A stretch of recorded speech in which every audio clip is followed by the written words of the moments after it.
in the future authoring program, which is the one we've done the most research on, so if people do this for 90 minutes badly before they go to college, it'll decrease the probability they'll drop out in the first year by 50%. That's amazing. And it works particularly well for people who are most likely to drop out. So a lot of psychological interventions help the good performers do even better and don't help the bad performers that much. And why do you think it helps them more? Well, I think the good performers already have a bit of a vision and a plan, whereas the bad performers, they're really ambivalent about what they're doing because they don't have a plan. And we'll talk more about why this is so important. So if you don't have a reason to do something, and then a reason not to do it comes up, well, then you just not do it, because not doing things is real easy. You could just sit there and not do things all day. Doing things takes effort, and so any resistance is likely to, it pushes back against you. And so going to college, it's like, well, why is that difficult? Well, you have to get up, you have to go to your classes, you have to do the assignments, you have to do the reading, you have to write the tests, you have to believe that this path is somehow better than any other path you could be on, and there's innumerable other paths, and that it's better in some fundamental sense than just doing nothing or playing games or being purely hedonic. So there's a lot of, because it's difficult, there's a lot of obstacles. And if you don't have a reason, well, why would you overcome the obstacles? And so what happens when you do the future authoring program is two things. Is first of all, you construe yourself as the sort of person who could have a reason, right? Who could make a vision and impose it on the world. And how do you do that? Well, and then second, you actually develop a vision. Okay, so the first thing the program asks you to do, and it's got a biblical element to it in some fundamental sense, although that wasn't so explicit when we first developed it, but I came to realize that later. There's a statement in the Gospels. Christ says to his followers, ask and you'll receive. Knock and the door will open. Seek and you'll find. And you listen to that and you think, no way, man, it can't be that easy. Well, it's that easy. Because let's think about what wanting means. You want something. You want to find, so you'll seek. How hard are you going to seek? You know, maybe you're after the Holy Grail, right? Or you're after the gold in the dragon's lair, or the jewel in the toad's head. You're after something that's guarded by some monstrous figure. You're going to seek? How committed to that are you? And there's a total commitment in that in a fundamental way. Is like you should be humble enough to be open to learning, to radical transformation, to the probability that you're really wrong if you're not finding what you're seeking, and the willingness to sacrifice virtually everything of lesser value for that goal. Otherwise, you do not want it. You did not ask. You are not seeking. You did not knock on the door. Well, this is the development of a vision. Now, you can construe consciousness as the implementer of the vision in the broadest sense. So what we really confront as human beings isn't a deterministic world that runs like clockwork, that the past pushes forward in an algorithmic or deterministic manner. That isn't how the world works. The way the world works is that we confront a horizon of possibility that's not predictable. It's somewhat predictable the way a musical piece is predictable. So it's rule governed, but it's not predictable in a deterministic way. And it's full of possibility and potential. That's actually its nature. It's potential in its nature. And to maximize the quality of our interaction with that potential, we have to impose a vision on it and then pursue the vision. And so when you do the future authoring program, well, that's what you're trying to do, is develop a vision. So here's the first exercise. It's like, okay, here's the deal, all right? You get to have what you need and what you want. Maybe even better, you get to have what you need and want if you were treating yourself properly. So imagine, first of all, that you were treating yourself properly because you actually cared for yourself. Okay, and say you don't. Yeah, well, you don't. How do you help somebody? Well, you at least ask them to open the door to the possibility that maybe they could. So just imagine that you did. Not that you are, that you could, but that you tried. Think, okay, I'm a valuable person, maybe. And if I was treating myself like I had intrinsic value, like if you were treating yourself like you were someone you loved, so you could imagine doing this for someone you actually cared about. Because most people care about someone that isn't them. So do you identify someone you care about? Well, you can, yes, you can say, because it does tell you. It's like, well, if you're not so good at caring for yourself, imagine someone you love and then pretend that you're bringing that attitude to bear on you with all your faults and inadequacies. I'm not being casual about this. It's hard for people to do this, right? Because we know our own flaws so deeply. It's hard for us to take care of ourselves. But imagine that you should take care of yourself and that you could and that you did. Just imagine that. So that's opening up at least the door, right? Yeah. And then you say, well, 5 years down the road, you get to have what you want and need. What is it? And so this is a deep question. So, because the question is this: your life is going to be difficult, and it's going to be marked by suffering and tragedy in all sorts of different ways.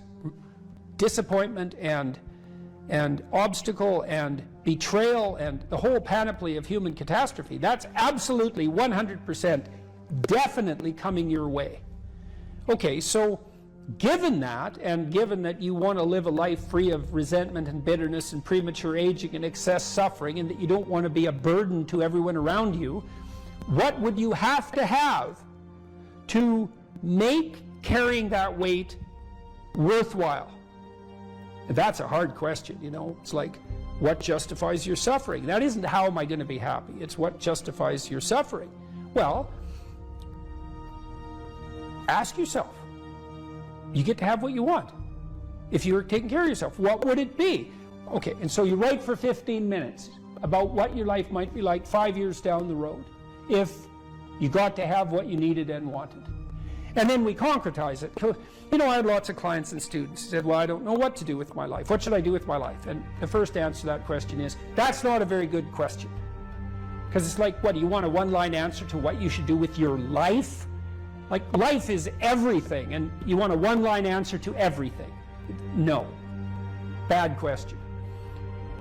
You can imagine a desirable future, but it helps to particularize it. So one of the things you might ask is, where do people find meaning?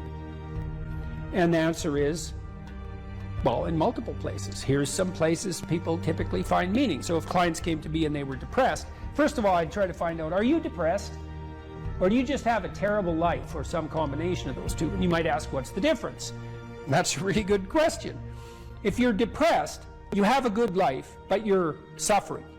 So what would it mean that you have a good life? Well, it means somewhat different things to different people, but you can kind of triangulate on it. Probably you have an intimate relationship, or at least you have the prospects of one. So at least you want one, and you believe that maybe you could have one if you don't have one, and probably if you have a good life, you have one. You have some friends. They're real friends, right? You have some family members, children, perhaps, if not children, parents and siblings, or perhaps both, grandchildren. You're nested inside a family, and your relationships with your family are desirable. You have a job or a career, and so if it's a job, well, then it's hard, and maybe you wouldn't have picked it as a vocation, but at least maybe you have good relationships with your coworkers, and you're doing something difficult, but that's actually socially productive and useful and generates an income. So that's not nothing. You're educated to the level of your intellectual capability, or you have plans to do so. You're taking care of yourself mentally and physically, and you have a strategy for dealing with the realm of signal temptation, drug and alcohol abuse and sexual misbehavior and that sort of thing. And then we've added one more recently, at least conceptually, that you've adopted a certain degree of civic responsibility, right? You're participating in the broader community in some manner. And if you're doing none of those, my life is meaningless. Are you doing any of these? No. Well, that's why it's meaningless. Those are the domains of meaning. And so, if you're miserable and you have none of those things, the first thing to do, if you're a cognitive behavioral therapist with someone, is to say, well, how about we work on like one of these things to begin with? You know, you need some friends. You need to get out in the dating market. You need a job or a better job. You need an educational plan. Like, you don't have a life, so of course you're miserable, because without sustaining life, Without sustaining meaning, life is just tragedy. And so your lot is misery. And so anyways, we ask people to go through these 8 different domains and say, okay, you can have what you want, but you have to aim at it. Sin means to miss the mark, by the way. It means to miss the target. That's what takes you away from God, is to miss the target. What target? Yeah, right. What target? Right. You got to at least know there's a target, then you got to try to hit it. And maybe you don't even know where the target is, but your aim isn't good, but at least you've set up a target now, and you can practice. And so, well, if you had an intimate relationship, what would it look like? If you had some friends, how would you like those friendships to be conducted? If you had a job or a career, what could it be if you had what you wanted?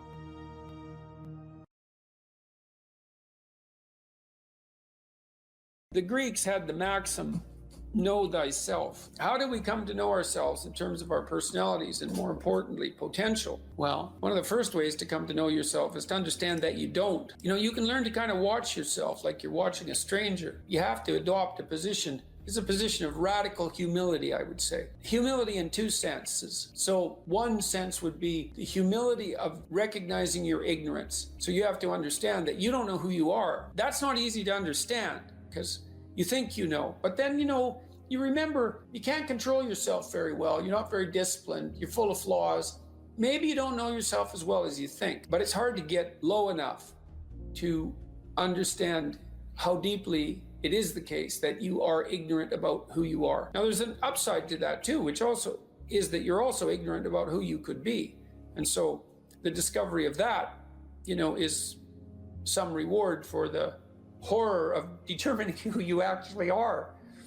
And then I would say, well, then you watch yourself.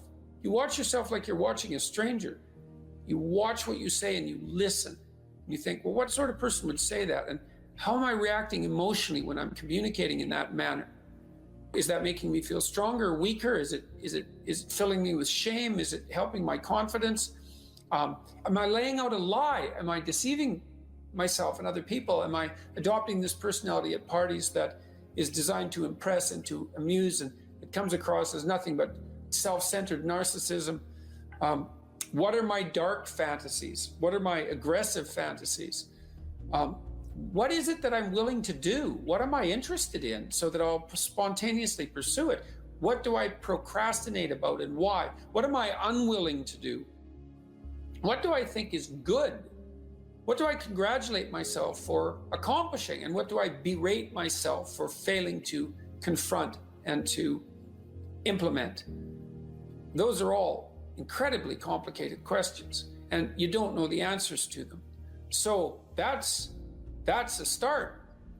And then in terms of potential, well, you'll discover a little bit more about your potential as you discover who you are, especially the darker parts of yourself, because then you discover your potential for mayhem. There's some real utility in that. It's actually something that strengthens you, because the first thing that a realization like that can in fact produce is the ambition to incorporate that dangerousness into a higher order personality. And that can make you implacable. That can make you someone who can say no when you need to say no. That can make you someone who won't avoid necessary conflict. And so that's unbelievably useful. And so that's one of the potentials that you might discover. The other thing you do to discover your potential is you challenge yourself. It's like Rule 4 in my book, 12 Rules for Life, is compare yourself to who you were yesterday and not to who someone else is today. And that's kind of a good way to start this. It's like, well, take a bit of a look at yourself and think about what's not so good that you could improve, that you should improve by your own standards, and that you would improve, and set yourself a little goal. Maybe you're not studying at all at your university. Or maybe you're at work and you've got this stack of paper there, and you haven't looked at that damn stack for like a month, and you know that you should be. And you're bothering yourself at night because you're avoiding that. You think, well, I've avoided that stack of paper completely for 1 month. I'm quite a coward when it comes to whatever snakes might be hidden in that stack of paper. How about tomorrow I just put that stack of paper in front of me on my desk and I glance through it for 15 seconds. See if I can do that. It's like, well, you set yourself a goal of improvement. It's a humble goal, because really, are you such a coward that the best that you can bloody well manage after a month of avoidance is 15 seconds of exposure to a stack of paper? It could easily be. You've been avoiding it. You're obviously afraid of it. And so the situation could be that dismal and dire. And you might think, well, geez, it's no balm to my ego. It's not fostering the strength of my ego to recognize in myself someone who could only withstand 15 seconds of exposure to that thing I'm afraid of. And so that's a form of humility too. It's like, there's things you could do to improve, and you know what they are. And there's small steps that you could take, that you might take, that would put you in that direction. And then the question is, are you big enough to take those small steps? Are you capable of grappling with the fact that you're fundamentally flawed to the point where you have to break things down into almost childlike steps in order to manage them? And the answer to that is, yeah, you are. And that's the lot of, I don't know if it's the lot of everyone.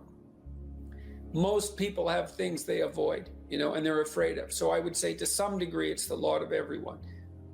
People vary in the degree to which they've conquered that. And you do meet people from time to time who are extraordinarily disciplined. But most of the time, they've got disciplined in exactly this manner. It's through slow, incremental improvement. And then you challenge yourself. It's like, well, could I do this? That would be better. Then you find out. And then you think, well, is there something slightly larger and more challenging that I could do that would be better? And you try it and you find out. And as you try it and you find out, generally you get better at it, and you can take on larger and larger challenges. You take responsibility for yourself. That's part of standing up straight with your shoulders back. It's like, take on the world, man, but only at the level that you can manage. When you're ignorant and biased and deeply flawed and immature, it's where everyone starts. You don't want to bite off more than you can chew, but it doesn't mean that you can't wrestle with part of reality. Some part that's small enough so that you have a good shot at victory. And to put yourself together, this first steps towards that is to allow yourself to be a fool, right? It's because you don't know what you're doing. You have to admit that. And there's going to be a loss of ego or destruction of ego, arrogant ego that necessarily accompanies that. But you need the loss of that arrogant ego, because it's precisely what's interfering with your movement forward. It's part of the adversarial process, mythologically speaking, that stops moral progress. You're too proud of who you think you are to notice what you're like so that you could change properly. You don't want to sacrifice that part of yourself. It's probably associated with some delusion that helps you maintain a positive, although very fragile self-image, in the absence of genuine effort. It's not to be recommended. You know yourself by watching and paying attention. It's watching like you're a snake. A snake watches like cold-bloodedly, with no emotional reaction, just to see what's there. It doesn't allow, symbolically speaking, doesn't allow what is wanted or desired to interfere with what is observed. So you watch yourself like that, as if you don't know who you are. Well, that's the beginning. And then you challenge yourself continually to see how far past yesterday you can push today and tomorrow, and to continually experiment with expanding the domains not only of your competence, but of your ability to increase that competence. And the upper limit to that is proportional to the moral effort that you put into it. The more that's guided by the highest of all possible visions, right? The alliance with the highest of all possible conceivable good. And the more it's accompanied by truth in speech and action, the more you will develop your potential. And you also, I suppose, have to be willing to undertake that as an adventure, because it's a hell of a thing to bear that kind of responsibility. It takes a person out of the ordinary. It takes them out of themselves. And there's an alienation and an isolation that goes along with that, and a great sorrow, all of that together. But there's deep meaning to be had in it, and there isn't anything better that you can do. So that's the answer to that question.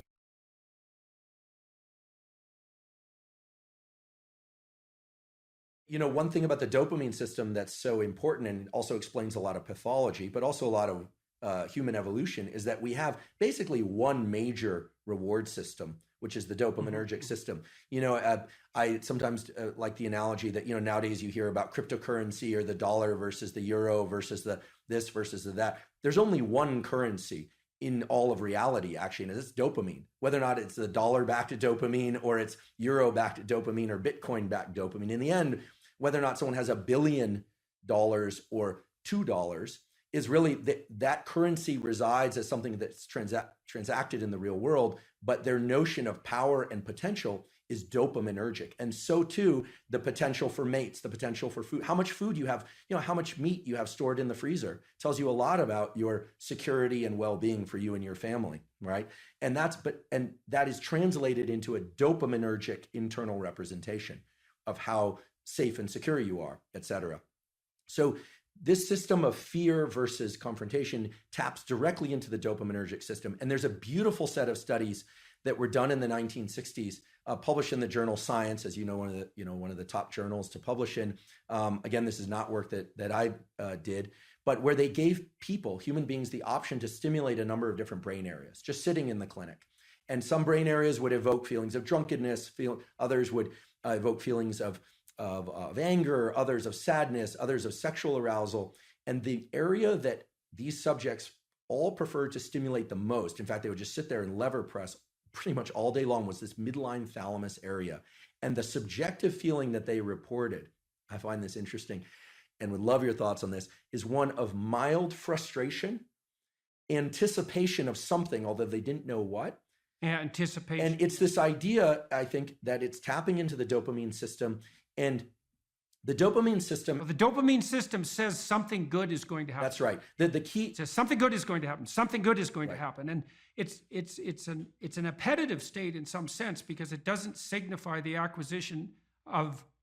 It's not satiating. Right. It's appetitive. That's right. And so it drives you forward. And you might think that being driven forward would be unpleasant, but if you're, in some sense, if you're activating the systems that drive you forward voluntarily, then that's the most positive form of positive reinforcement you can have. I think I read animal researchers who said that when they watched animals who were bar pressing to receive stimulation in those brain areas, the animals would look forward as if something was about to appear that they wanted to have appear. Incredible. So that was part of that apprehension, part of it. So it's a hope system in some sense. Right? It's the elicitation of hope. That's right. You know, it's dopamine, and here I'm robbing words from others, like my colleague Anna Lemke, who, you know, it's not about having, it's about wanting. It's not about pleasure as much as it is about craving and motivation and drive. And something critical about the... And Panksepp called it seeking. Yeah, brilliant. I never met Panksepp. Did you? You met Yak?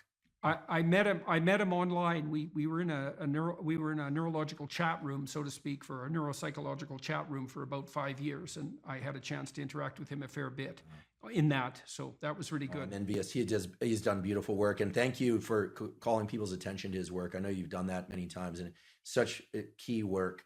The dopamine system is in touch with the autonomic system, sure, because it has to register success versus failure of some pursuit.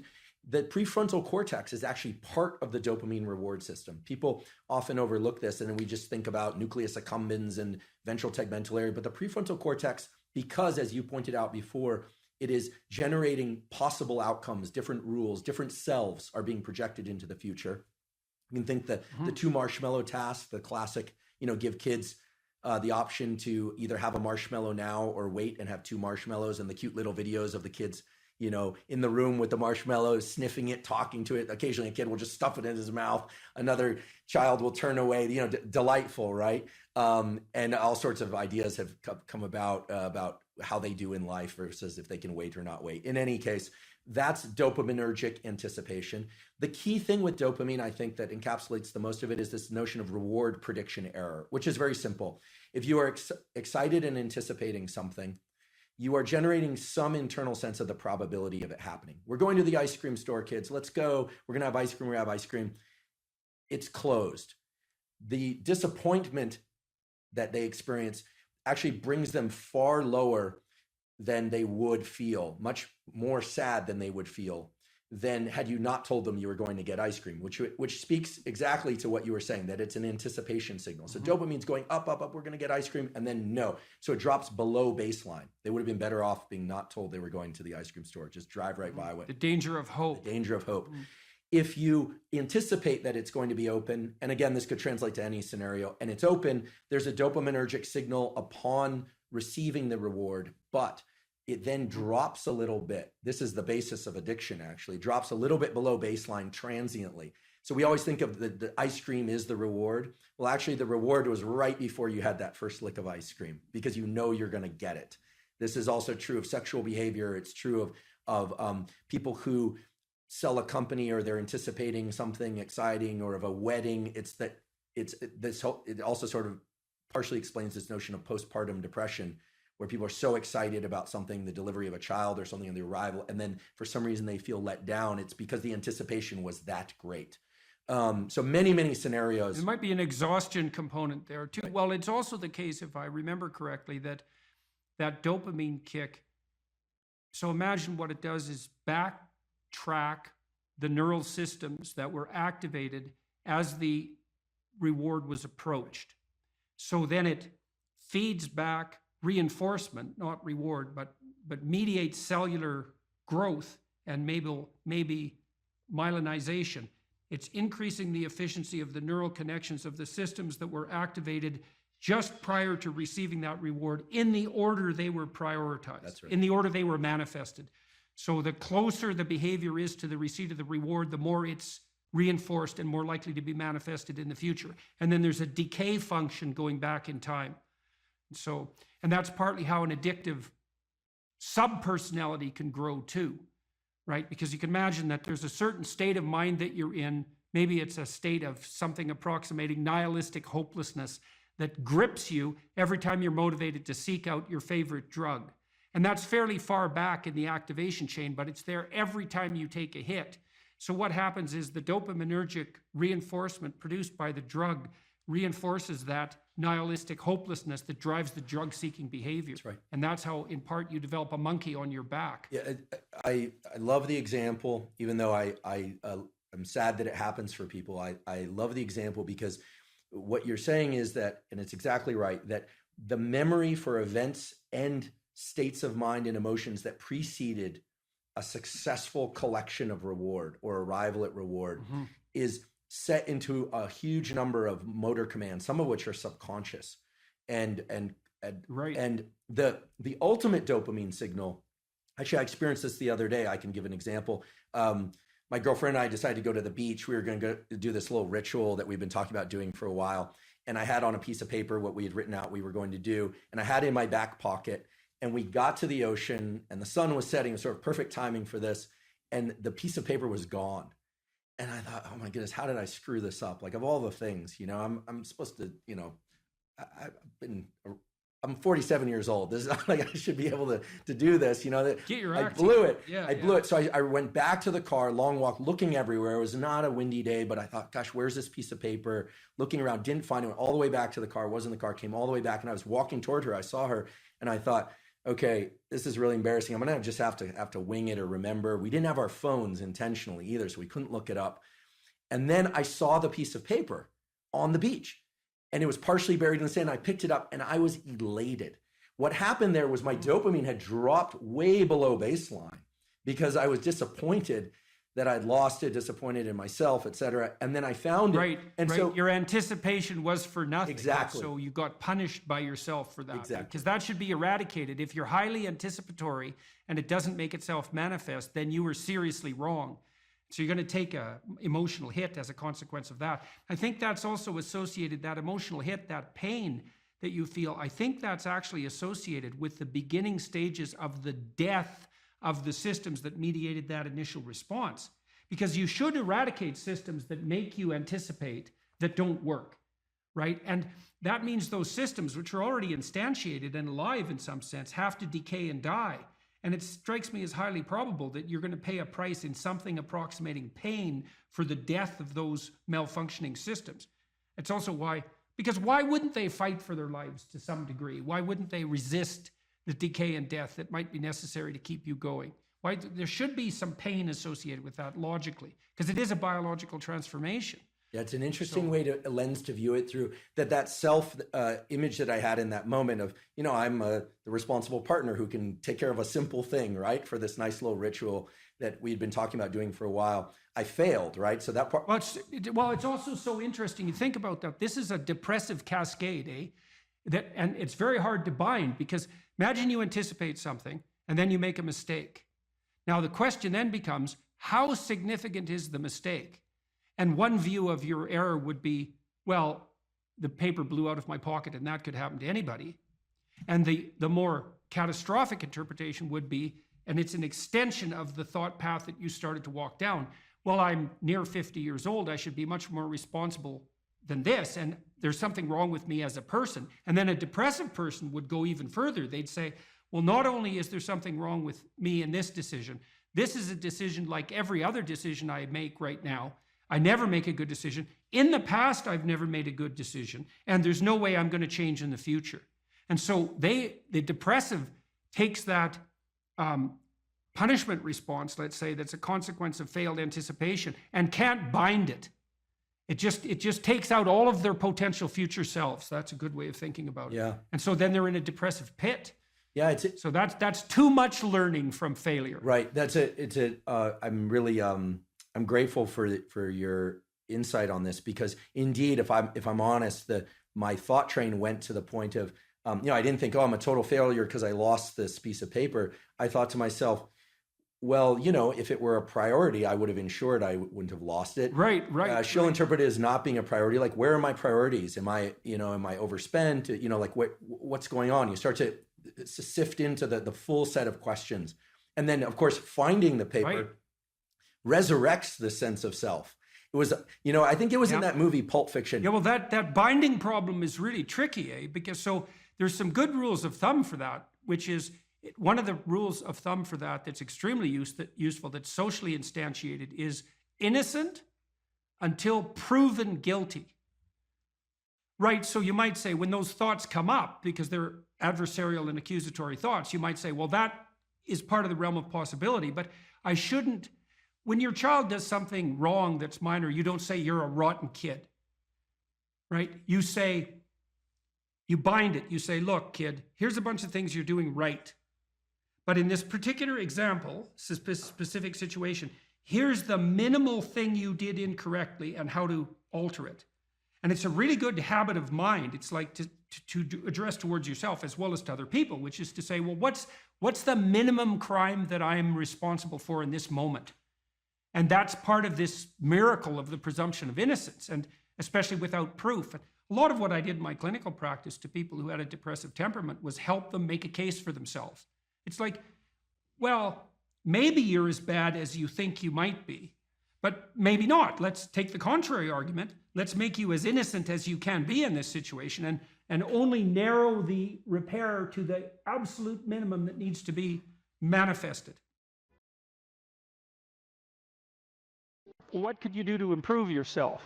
Well, let's step one step backwards. The first question might be, why should you even bother improving yourself? And I think the answer to that is something like, so you don't suffer any more stupidly than you have to. Accept responsibility for the catastrophe of your life. And that way you transcend it. And there's an unbelievably hopeful message in there. And the message is, you're actually strong enough to do that. You just don't know it. And you won't find out till you do it. You can't find out till you do it. But if you did it, you'd find out that it was true. Bargain with the future. Wow, that's just, what an idea that is. It's so unlikely. It's a massive risk. It's the ultimate in risks, right? You have to be willing to lose your life in order to find it. What you're willing to forego today's pleasure for tomorrow's advantage. And that's what sacrifice is. And I would say, start where you can start. If something announces itself to you as in need of repair, that you could repair, then hey, fix it. You fix 100 things like that, your life will be a lot different. If I wanted to spend 10 minutes making this room better, what would I have to do? And you have to ask yourself that, right? It's not a command, it's like a genuine question. And things will pop out in the room that like, there's a stack of papers over there that's kind of bugging you, and you know that maybe a little order there would be a good thing. There's some rubbish behind your computer monitor that you haven't attended to for like 6 months, and the room would be slightly better if it was a little less dusty and the cables weren't all tangled up the same way. And if you allow yourself just to consider the expanse in which you exist at that moment, there'll be all sorts of things that'll pop out in it that you could just fix. So life is brutal, and what you have to set against that is possibility. So I would say if you're 16 and your life isn't so happy, it's like look around and see if there are opportunities that people are granting you, even imperfect opportunities, because they're going to be imperfect, that you could exploit in the proper way and learn and grow. But the fundamental lesson, the more fundamental lesson that's underneath that is don't let what you are stop you from being what you could be. So imagine that there's you and there's the potential inside you, whatever that is. And potential is an interesting idea because it represents something that isn't yet real, yet we act like it's real. And that potential is partly what you could be if you interacted with the world in a manner that would gain you the most information. You take yourself and you put yourself in a new environment. New genes turn on in your nervous system. They encode for new proteins. And so you're full of biological potential that won't be realized unless you move yourself around in the world into different challenging circumstances, and that'll turn on different circuits. I often tell people too, fix the things you repeat every day, because people tend to think of those as trivial.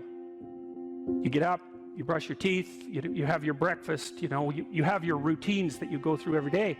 Well, those probably constitute 50% of your life. And people think, well, they're mundane, I don't need to pay attention to them. It's like, no, that's exactly wrong. The things you do every day, those are the most important things you do. Hands down. All you have to do is do the arithmetic. You figure it out right away. So 100 adjustments to your broader domain of being, and there's a lot less rubbish around and a lot fewer traps for you to step into. Once you've got your mind and your emotions together, and once you're acting that out, then you can extend what you're willing to consider yourself and start fixing up the things that are part of your broader extent. While you're experiencing things announce themselves as in need of repair, doesn't mean that it's you right then and there that should repair them. You have to have some humility. You don't walk up to a helicopter that isn't working and just start tinkering away with it. You have to stay within your domain of competence. But most of the time, if people look at their lives, it's a very interesting thing to do. I like the idea of the room, because you can do that at the drop of a hat. Go back to where you live and sit down and think, okay, I'm going to make this place better for half an hour. What should I do? You have to ask, and things will just pop up like mad. And it's partly because your mind is a very strange thing. As soon as you give it a name, a genuine aim, it'll reconfigure the world in keeping with that aim. That's actually how you see to begin with. And so if you set it a task, especially, you have to be genuine about it, which is why you have to bring your thoughts and emotions together, and then you have to get them in your body so you're acting consistently. You have to be genuine about the aim, but once you aim, the world will reconfigure itself around that aim, which is very strange. And it's technically true. And so I think that you can, in fact, decide to take on the load that's optimally meaningful if you want, and then you get to have your cake and eat it too. You're on the pathway to continual incremental improvement. You only have to burn off a feather at a time instead of having the whole bloody thing burst into flames. It's a constant source of renewal. And there's an idea that to be renewed, you have to drink the water of life. That's an old mythological idea. Chaos is water. Water is chaos. Water is what washes away too much order. And to stay continually refreshed by the water of life is to take on exactly the right amount of chaos to make sure that your garden is properly nourished. And I think meaning is actually the marker of that. You don't choose your interests, they choose you. And that's really worth thinking about too, man, because, you know, it's really hard to get interested in something you're not interested in, even if you know there's a good reason for it. You know, you're studying for an exam, you find the material boring, anything will be more interesting than the study. Even though you know that that's what you need to do, you can't voluntarily grab yourself by the scruff of the neck, let's say, and shake yourself and say, sit down and concentrate. Your mind will just go everywhere.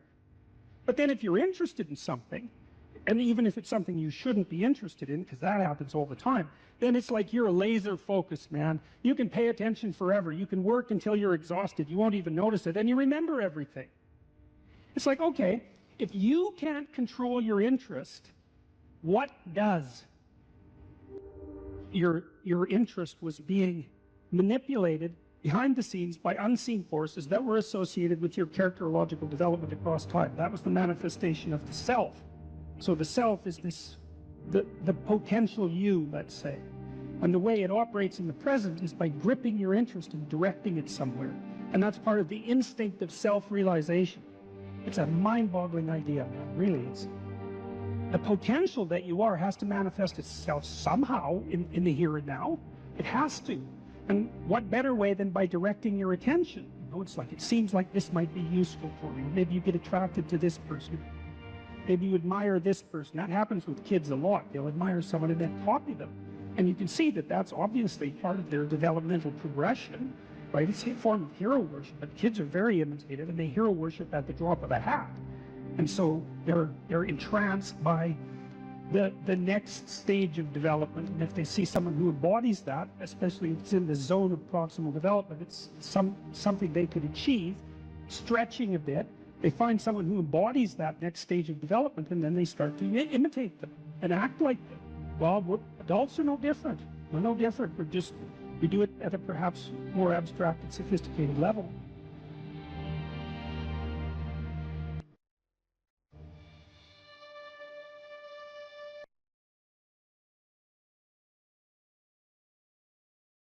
You know, if you take people, and I told you this, and you expose them voluntarily to things that they are avoiding and are afraid of, you know, that they know they need to overcome in order to meet their goals, their self-defined goals.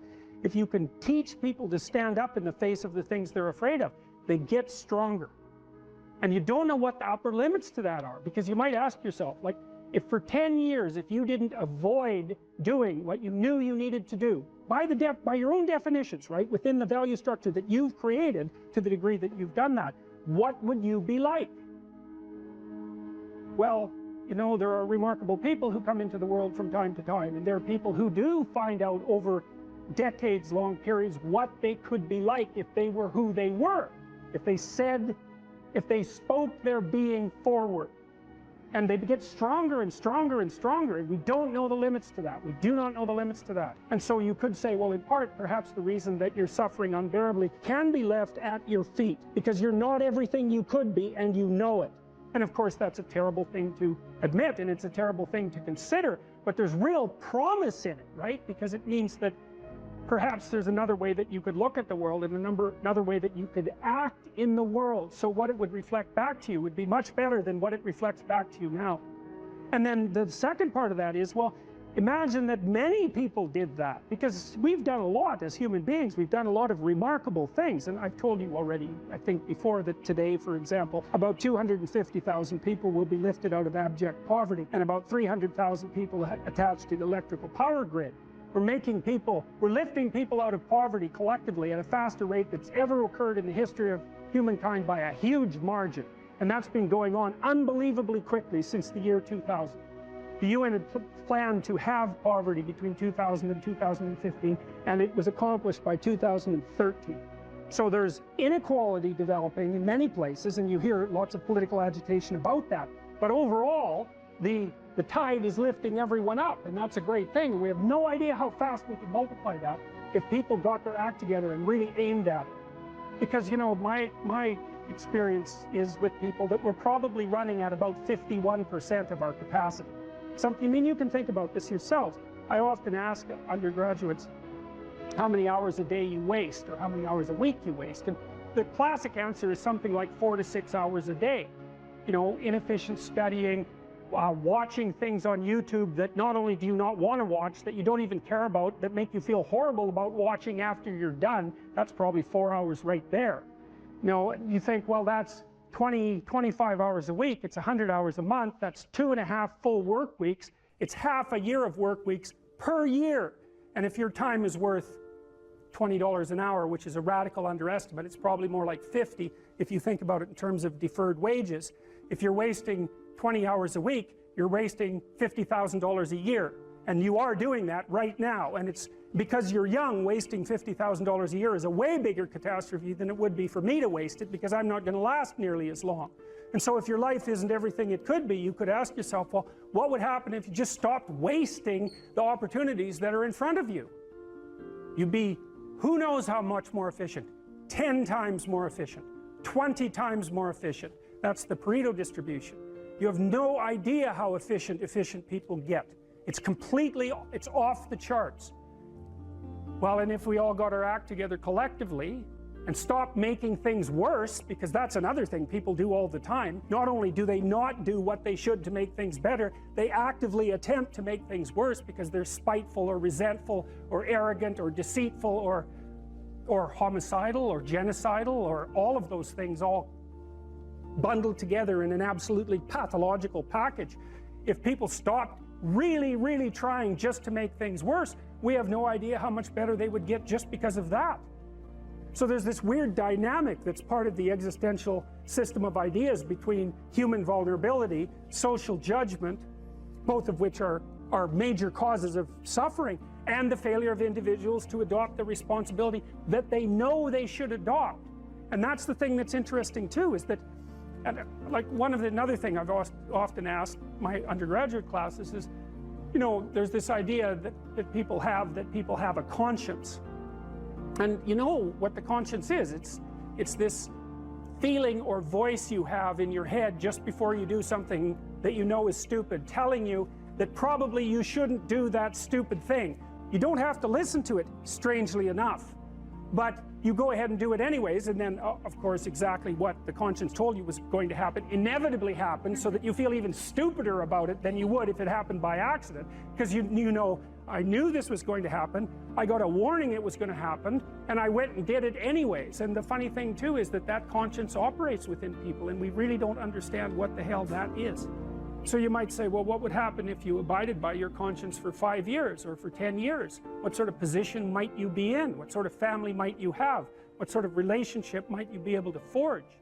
And you can be bloody sure that a relationship that's forged on the basis of who you actually are is going to be a lot stronger and more welcome than one that's forged on the basis of who you aren't. Now, of course, that means that the person you're with has to deal with the full force of you in all your ability and your catastrophe, and that's a very, very difficult thing to negotiate. But if you do negotiate it, well, at least you have something, you have somewhere solid to stand, and you have somewhere to live, you have a real life. And it's a great basis upon which to bring children into the world, for example, because you can have an actual relationship with them instead of torturing them half to death, which is what happens in a tremendously large minority of cases. Well, it's more than that too, because, and this is what I'll close with, and this is why I wanted to introduce Solzhenitsyn's writings to you. You see, because it isn't merely that your fate depends on whether or not you get your act together and to what degree you decide that you're going to live out your own genuine being. It isn't only your fate, it's the fate of everyone that you're networked with. And so, you know, you think, well, there's 9 billion, 7 billion people in the world. We're going to peak at about 9 billion, by the way, and then it'll decline rapidly. But 7 billion people in the world, and who are you? You're just one little dust mote among that 7 billion. And so it really doesn't matter what you do or don't do, but that's simply not the case. It's the wrong model, because you're at the center of a network. You're a node in a network. Of course, that's even more true now that we have social media. You'll know 1,000 people, at least, over the course of your life. And they'll know 1,000 people each, and that puts you one person away from 1 million, and 2 persons away from 1 billion. And so that's how you're connected. And the things you do, they're like dropping a stone in a pond. The ripples move outward, and they affect things in ways that you can't fully comprehend. And it means that the things that you do and that you don't do are far more important than you think. And so if you act that way, of course, the terror of realizing that is that it actually starts to matter what you do. And you might say, well, that's better than living a meaningless existence. It's better for it to matter. But I mean, if you really asked yourself, would you be so sure if you had the choice? I can live with no responsibility whatsoever. The price I pay is that nothing matters. Or I can reverse it and everything matters. But I have to take the responsibility that's associated with that. It's not so obvious to me that people would take the meaningful path. Now when you say, well, nihilists suffer dreadfully because there's no meaning in their life and they still suffer. Yeah, but the advantage is they have no responsibility. So that's the payoff, and I actually think that's the motivation. Say, well, I can't help being nihilistic. All my belief systems have collapsed. It's like, yeah, maybe. Maybe you've just allowed them to collapse because it's a hell of a lot easier than acting them out. And the price you pay is some meaningless suffering, but you can always whine about that and people will feel sorry for you, and you have the option of taking the pathway of the martyr, so that's a pretty good deal, all things considered, especially when the alternative is to bear your burden properly and to live forthrightly in the world. Well, what Solzhenitsyn figured out, and so many people in the 20th century, it's not just him, even though he's the best example, is that if you live a pathological life, you pathologize your society. And if enough people do that, then it's hell. Really, really. And you can read the Gulag Archipelago if you have the fortitude to do that, and you'll see exactly what hell is like. And then you can decide if that's a place you'd like to visit, or even more importantly, if it's a place you'd like to visit and take all your family and friends, because that's what happened in the 20th century.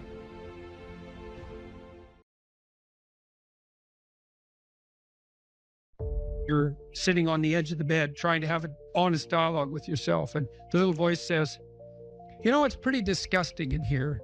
And you think, well, I'm way above such trivial niceties as organizing my room. It's like, well, that's pride. That's arrogance. If you're above organizing what's actually yours, how in the world are you ever going to organize anything else? And so you get on your knees and you think, well, it's time to, you know, take a brush to the toilet. And maybe that's where you start. And that works. Like, that works. You start making those micro improvements, like real micro improvements, real on the ground, actual micro improvements to things you know that are wrong, you'll improve unbelievably rapidly. There's always people out there who are doing far better than you on pretty much anything you want to imagine. And if all you're doing is seeing yourself in their reflected light, let's say, then it's going to be pretty damn dismal. But it's not a good comparison because, well, first of all, there's danger in just comparing yourself to others, period, because they're not you. And God only knows what struggles they had to undertake to get to where they were, or what burdens they're currently carrying that you're not aware of. But you can certainly contrast yourself with yourself. And that's a lot better. It is the only way. Well, it's also the only way of really measuring anything approximating proper improvement. You can actually tell when you're a little better than you were yesterday. Right. And you can actually do that. That's another thing that's so interesting about it, is that you can actually make yourself a little better in some way, pretty much, well, I don't know if it's at every moment, but you can certainly do it every day. Let's say you want to become who you could be in the fullest sense. So let's say you're someone who's going to solve some serious problems. Okay, the first thing you have to do is admit to the seriousness of the problems. That's no joke. And so the first thing is just the terror of the problem itself. And that's enough to paralyze you, right?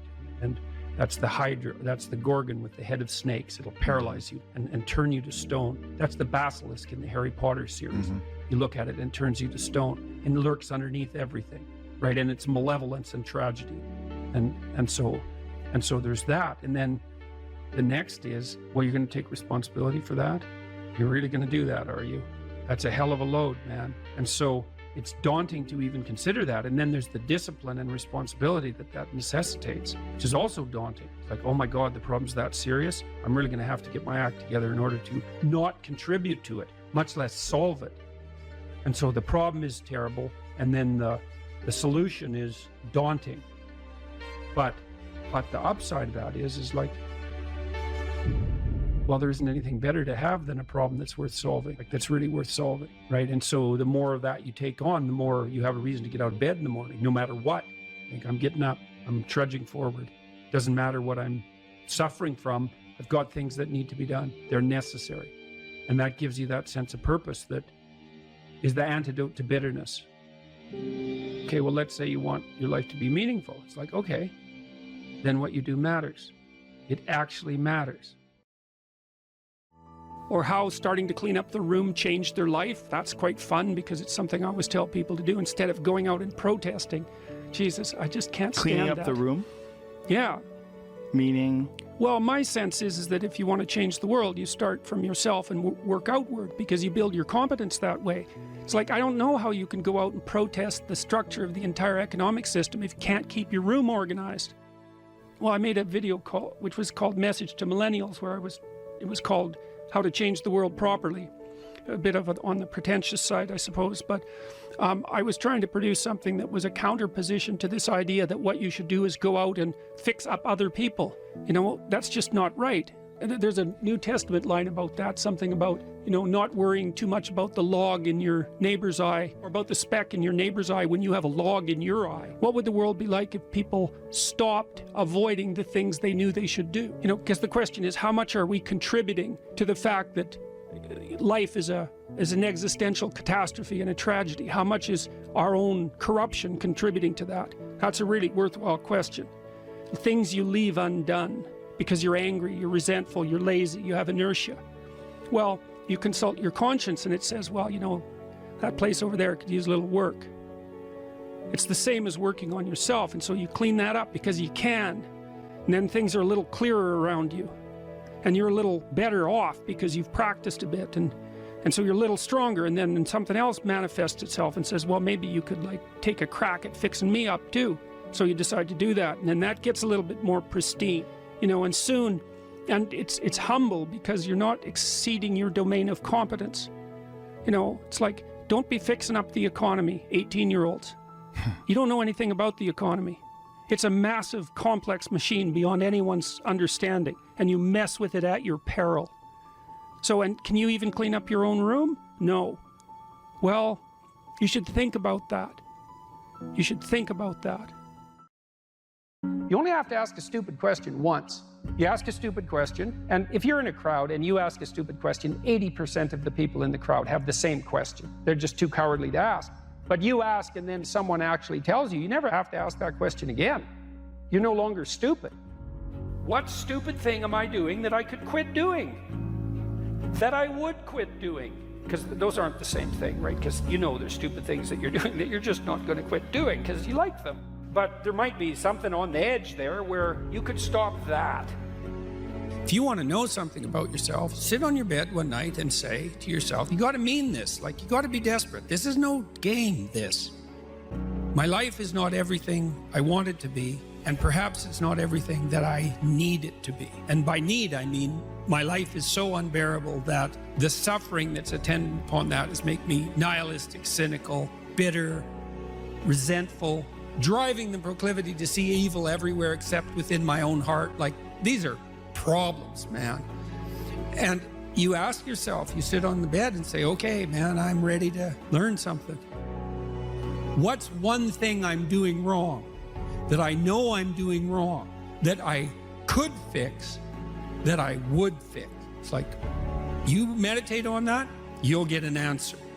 And it won't be one you want, but it'll be the necessary one. You know, and it's often something that will point you to small things. Like, that works. You start making those micro improvements, like real micro improvements, real on the ground, actual micro improvements to things you know that are wrong, you'll improve unbelievably rapidly. There's never been a better time for the majority of people to be alive. And the future, although we're vulnerable and terrible things can always happen to us, it's hard to make a case that the future doesn't look comparatively positive. We're becoming extremely technologically sophisticated, and the world is changing at an incredibly rapid rate, and the only way we're going to be able to manage that in a positive way is if each of us, or as many of us as possible, are capable of making wise and careful and truthful decisions. And if we do that, then maybe things can continue to improve. You don't get people to stand up on their own 2 feet and to adopt responsibility if everything is given to them. And that's a real conundrum.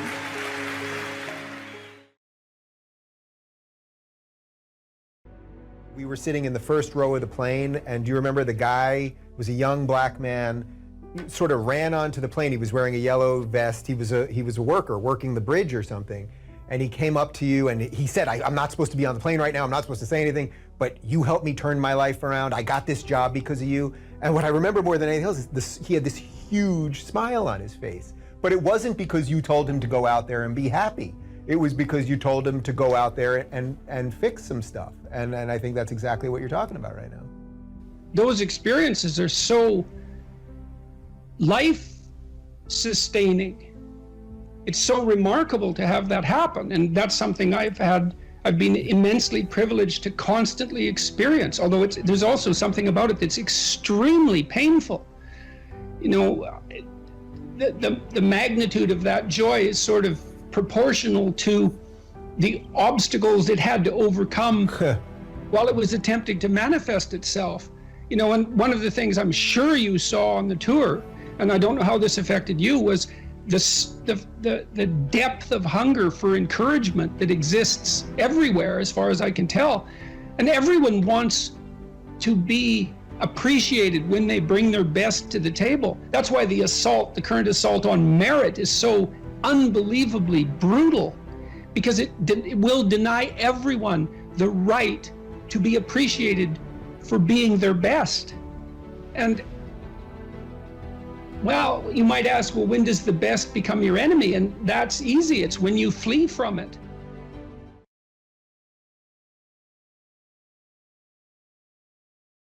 I wouldn't consider myself either naive or particularly optimistic person. I don't think I'm either of those. But this is actually an idea. This is one of the only ideas that I've ever found that I really believe to be rock solid. I actually think that it's true. And it's very optimistic, because it says you can use your sense of meaning to calibrate your progress through life. But there's rules. You have to aim at the highest possible good that you can conceive. Now, and that's subject to update, because what the hell do you know? But you start by aiming at the star you can see rather than the dimmer one that you can't yet perceive. And then you decide that you're going to do that honestly, right? That's a big decision. So the first decision, I think, in some sense, is a decision of love. You're going to decide that being is worthwhile and that you're going to work for its betterment. And that's a decision that's based on love. And the second decision is based on truth. Having made that decision, you're going to play a straight game. Having made those two decisions, I think that you can allow your sense of meaning to calibrate your pathway. And then what's so interesting is that you hit a state that's as close to paradisal as you're going to hit right away, because being engaged like that, it's better to be engaged in the solution of a complex problem than not to have a problem at all. And that's no different than saying it's better for there to be being than non-being, because being is a problem. And so if you want to have no problems, then you have no being. And you could say, well, being is so miserable that maybe that's the route we should take. And fair enough, but maybe you can have your cake and eat it too. You can have the damn problem. It can be a problem worth solving, and you can be so engaged in solving the problem that it justifies the fact that the problem exists. And then you get to have the problem and the solution at the same time, and maybe that's better than not having the problem at all. And I believe that, because one of the things I have seen, and I've seen this being so interesting when I've been lecturing to people, especially more recently, and this has also manifested itself on YouTube. I'm talking to people a lot about responsibility, and it's young men in particular that seem to be responding to that. And I think that's partly because I think that young women, in some sense, have their responsibility map already laid out for them. It's also less voluntary in some sense for women, because they have more complicated problems to solve in the first part of their life, right? Because they have to get the family problem solved. But whatever. I've been talking in a very delineated manner about responsibility, which is a strange thing to sell to people, but responsibility is what gives your life meaning. And so then you might say, well, then take on ultimate responsibility. And what happens? You have an ultimately meaningful life. And then you might say, well, if your life is ultimately meaningful, it doesn't matter if it's punctuated by tragedy or even predicated on tragedy. It's worth it. And I think that's true. And everything I've seen indicates to me that's true. Every time I get my clients to take on more responsibility, you know, and it isn't an injunction. You're a bad person, you should take on responsibility. It has nothing to do with that. You can define the damn responsibility. It isn't something that someone else should impose on you. It's not a matter of doing what you should do in some abstract manner. It's not that. It's the choice of what game you're going to play. And you know, you can play the game of the seeker, I would say, and if you play that game, then everyone wins. And it's the best game you can play. And so the answer, in some sense, to the tragedy of life, to the catastrophe of life, to the fall, is to adopt the responsibility of mortality that goes along with that, and to play that game maximally. And paradoxically, it's in the willingness to do that that the solution emerges. And I don't, you know, I have done my best with every single thing I've talked to you guys about. I have done my best to do what Dostoevsky does in his novels, which is I make a proposition and then I spend months or years trying to figure out if I can take the bloody thing apart, if there's something wrong with it, because I want to find out. I want to hit it with a hammer and see if it breaks. And what I've been trying to do is to tell you all the things that I've gathered, let's say, or laid out or articulated or discovered over the last 30 years that I have not been able to break with the biggest hammer that I could take to them. And I guess that's the fundamental one, is that I believe that the idea that lurks in these images, derived from very different cultures, it's the same idea. Life is suffering. Right. Indisputable. What do you do about that? You voluntarily accept it and then strive to overcome the suffering that's a consequence of that. And you do that for you, and you do that in a way that makes it better for other people. And then that works. And one question might be, well, how well does it work? And the answer is, the only way that you can find out is by trying it. That's it. That's the existential element of it. The proof is to be derived by the incarnation of the attitude in your own life. No one can tell you how it will work for you. It's the thing that your destiny is to discover that. And you have to make the decisions to begin with. It's like, because you can't do this without commitment. You have to commit to it first. That's the act of faith that Kierkegaard was so insistent upon. You have to say, I'm going to act as if being is good. I'm going to act as if truth is the pathway to enlightenment. I'm going to act as if I should pursue the deepest meaning possible in my life. And there's reasons to do none of those. They're real reasons. So it's really a decision. But you can't find out what the consequence of the decision is unless you make the decision. I think the same thing happens when you get married, by the way. Is that if you think you might leave, you're not married. And then you think, well, the marriage didn't succeed. It's like, well, maybe you were never married. Because the rule is, you don't get to leave. And there's a reason for that rule. Now, I'm not saying that there aren't situations where there should be exceptions made for that. That's not the point. The point is that there's some games you don't get to play unless you're all in. And the other thing that's so interesting about being alive is that you're all in. No matter what you do, you're all in. This is going to kill you. So I think you might as well play the most magnificent game you can while you're waiting. Because do you have anything better to do? Really? Why not pick the best thing possible that you could do? Why not do that? Maybe you could justify your wretched existence to yourself that way. I think you could. That's what it looks like. You know, people find such meaning in the responsibilities they adopt. It stops making them ask questions about what life is for. If you have a newborn child, for example, like, unless you're really in a bad way, psychotically depressed, or maybe your personality really needs some retooling, you stop thinking about anything but ensuring that that baby is doing well. And if someone comes along and asks you an existential question about your commitment to that, the right response is, why are you asking me such stupid questions when this is manifesting itself right in front of your eyes? Like, how blind can you be? That isn't a time for questions about the meaning of life. The answer is right in front of you. And if you can't see it, it's not because life has no meaning, it's because you're blind. I mean, that's what the image of the Virgin Mother and the child is all about. It's like, what's the answer to the meaning of life? Here's an answer. It's like, well, I'm going to criticize that. Well, go right ahead. You know, it's like what you're like a what do you call that? A termite gnawing on a temple. There's no utility in that sort of criticism. it's blindness. And it's the same thing with regards to the path of the hero. It's like it glistens in front of you and you can criticize it. It's like, fine, put the cart before the horse and see how far you get. So I thought, to bring full closure to the class, I was trying to solve this terrible puzzle that confronted me and many other people about how it was that human beings got themselves in such a tangle about what they believed. Such a tangle that we were pointing the ultimate weapons of destruction at one another, which, by the way, we are still doing.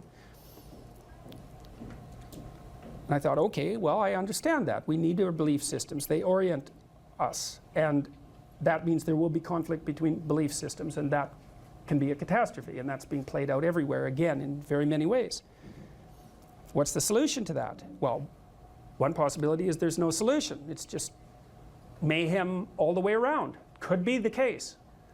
But it seemed to me, as I delved into it, that the proper solution to that was to live properly as an individual, because you're more powerful than you think. Way more powerful than you think. I mean, God only knows what you are in the final analysis. You're blind to your own weaknesses, but you're also blind to your own strengths. And so then I think, well, if you got your act together, it'd be better for you, and instantly it would be better for your family, assuming they wanted you to get your act together, and not everyone does, and then it would be better for the community. It's like, how far could you take that? If you stopped wasting time, and if you stopped lying, and if you oriented yourself to the highest possible good that you could conceive of, and you committed to that, how much good could you do? Well, I would say, why don't you find out? So that's what I think you should do. You should find out. You don't have anything better to do. And there's nothing in it, as far as I've been able to tell, there's nothing in it but good. So maybe you could sort yourself out so that you wanted nothing but the good. And then maybe you could help make that manifest in the world. And maybe we wouldn't have all these terrible problems then. At least we'd have fewer of them, and that would be a start. So it's the answer to the problem of humanity is the integrity of the individual. That's the answer. So, and states that are predicated on that realization are healthy. So, and states that aren't are doomed to stagnation and catastrophic collapse. And personalities that are predicated on self-tyranny and the tyranny of others are doomed to collapse. So, and then you think, well, what's the barrier? And the barrier is, are you willing to accept the responsibility? And part of the answer to that is, reduce the damn responsibility until it's tolerable. You don't have to fix everything at once. You could just start by fixing the things that you could fix. Or you could even do it more. You could do it with even less self-sacrifice. You could start by fixing only the things that you want to fix. God, you can get a massive way that way. So do it. See what happens. That's what you should have been taught in university right from the beginning. It's like, aim at the highest good. Tool yourself into something that can attain it. And go out there and manifest it in the world. And everything that comes your way will be a blessing. And so all you have to do is give up your resentment and your hatred. I know that's a hard thing to give up because you have plenty of reason for it. That's probably a good place to stop. So it was a pleasure.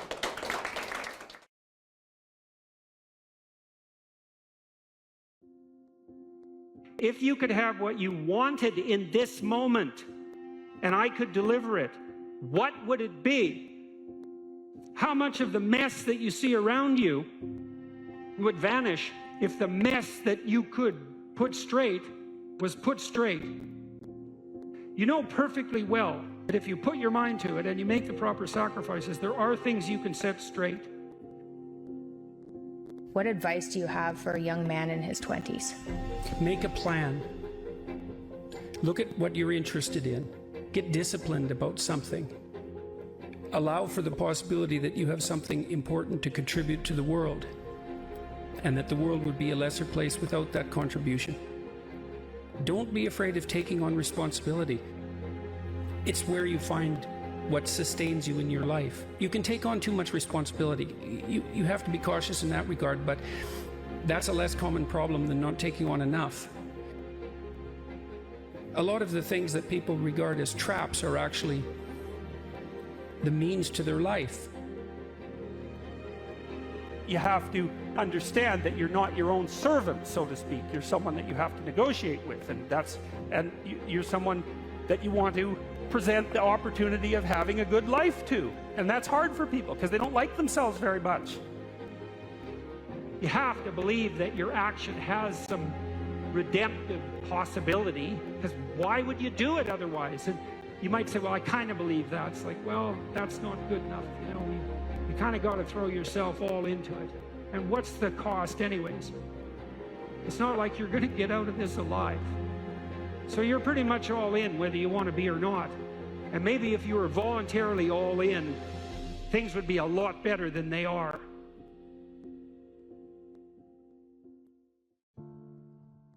If the world isn't everything that you want it to be, maybe you're not acting the way you should.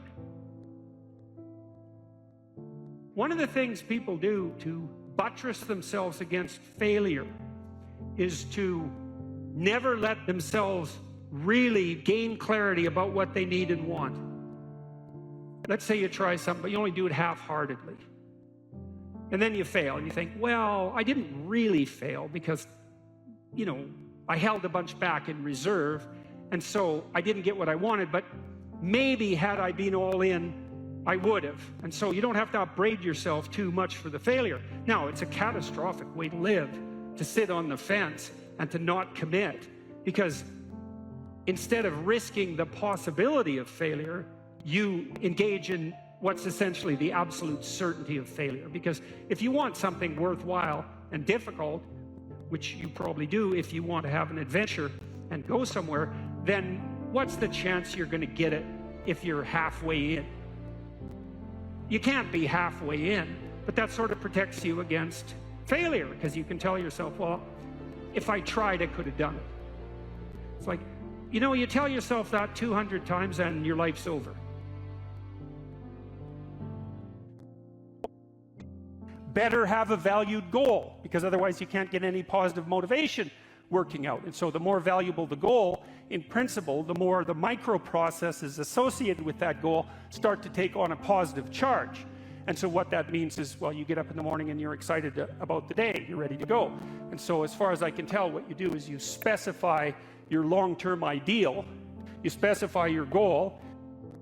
You do that in some sense as a unique individual. You want to specify goals that make you say, oh, if that could happen as a consequence of my efforts, it would clearly be worthwhile. Would it really be so terrible if my life wasn't miserable? Would it be so terrible if I got what I wanted and needed, especially if I was doing that in the best possible way? Well, there isn't anything better to have than a problem that's worth solving. Like, that's really worth solving, right? And so the more of that you take on, the more you have a reason to get out of bed in the morning, no matter what. Like, I'm getting up, I'm trudging forward. Doesn't matter what I'm suffering from. I've got things that need to be done. They're necessary. And that gives you that sense of purpose that is the antidote to bitterness.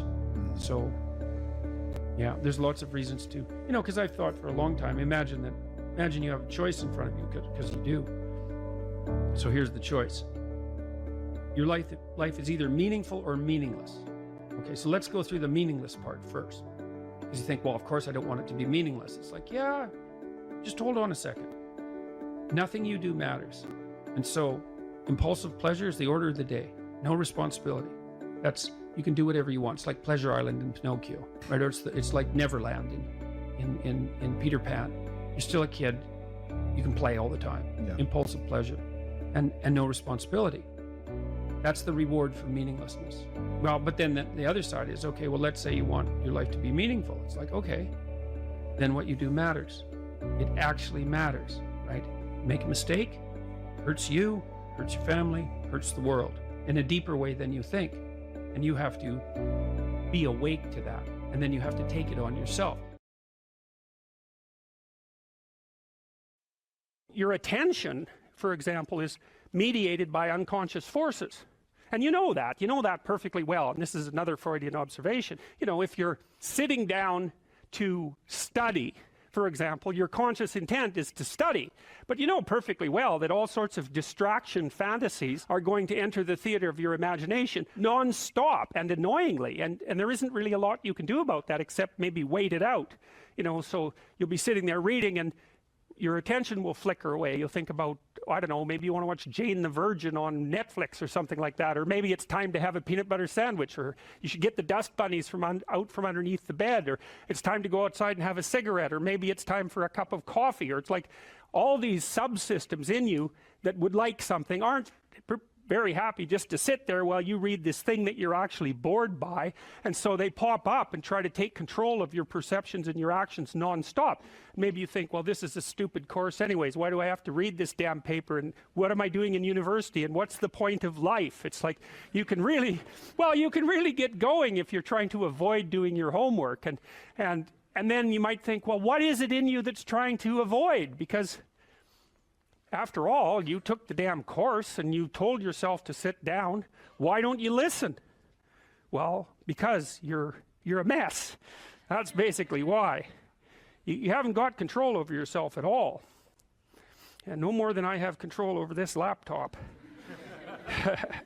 Okay, so there's the memory function of the unconscious, and there's the dissolutive function. That's an interesting one. The unconscious contains habits, once voluntary, now automatized, and dissociated elements of the personality, which may lead a parasitic existence. That's an interesting one. I would relate that more to procedural memory. You know, so what you've done is practice certain habits, whatever they might be. Let's call them bad habits. And you like those things to get under control, but you can't. So maybe when you're speaking, for example, you use like and you know, and you say a lot. And you've practiced that, so you're really good at it. And you'd like to stop it, but you don't get to because you've built that little machine right into your being, right? It's neurologically wired. And it's not under conscious control. And anything you practice becomes that.